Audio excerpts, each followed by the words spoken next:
Awe nos ha organizado un bonito encuentro. Me ha comentado a mi colega, ¿no? Para nos por recordar a Johnny Habibe, mi tata, y también celebrar het 94 su 33 aniversario, que lo está de 5 de febrero, ya domingo. Y nos escoge ave, ya viernes, para por celebrar la vida de mi tata, lo que significa su impacto de nuestra comunidad de Aruba, su pasión, su amor, su entusiasmo para su profesión. De década de 70, mas dentro oficialmente de aire, este es un corachami para dentro radio y bisami Victor, você tem un bom stem, você tem conhecimento de música, você me sair do mundo, me tá cantante também de década de 60, beat band, etc. Então, ela bisami dentro radio. Dentro da rádio, me digo, ok, me não está muito interessado para a rádio, me quer virar cantante, me quer virar artista. E Johnny a conhecer, me pensava que não queda simplesmente para um locutor, van educar-nos mesmo ticket. Via correspondência, nós busca informação, Academia Nova, com a Academia Vargas, tempo aí para a Academia Mexicana, que te ensinamos locução e te ensinamos como cantante também. Nós tomamos um curso e nós logrei.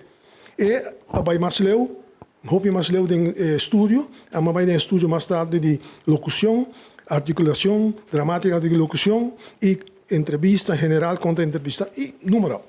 Também a história da largo.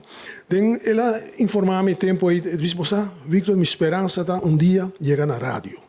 Me digo, importante, pero não está fácil, pero sempre minha palavra está não difícil.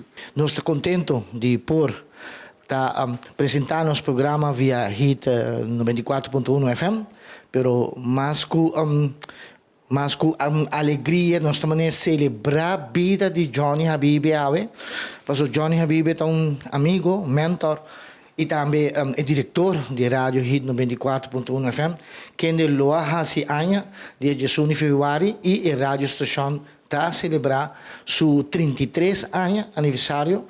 Já domingo, o dia 5 de fevereiro, que nós estamos muito contentes de estar na rádio estação aqui. Como a Johnny disse, we blow the competition. Danke na uma tarde que eu cheguei a minha casa, 27 anos passados, e John Alex Habibe te chamou-me, e minha mama responde, porque eu não estava na casa, e assim que ela pediu-me para sim, por a bicicleta, se eu me trago com ele, e met parte de Reto 24 e meu coração está queda com Reto 24. Danke na John Alex Habibe e danke na sua mulher que no momento danke na diretor que está muito nami a chance para portar parte de Reto 24 e muito contente de coração. E nós estamos celebrando 33 anos e muito contente e orgulhoso de John Alex Habibe que alaga tremendo emissora e nós estamos sendo nos bem para nós oriente não queda al tanto de música, informação, tudo coisa correto e maioria coisa 100% mostrando positivo que luta possível através de Bohet 94.